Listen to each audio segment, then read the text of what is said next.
Good morning সবাইকে। আজকে একটা গাছের পরিচর্যার ভিডিও শেয়ার করছি তোমাদের সাথে।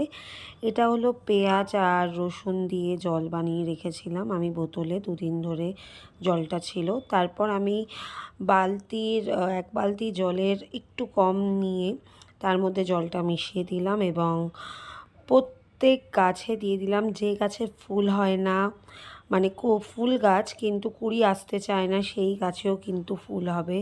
তোমরা সবাই প্লিজ বাড়িতে ট্রাই করো। আমি কিন্তু করেছি, সত্যি উপকার পেয়েছি।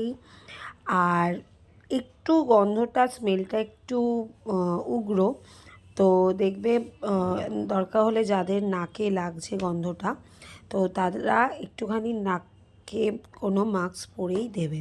দেখো আমার বাগানবিলাস গাছগুলোতে কত ফুল হয়েছে।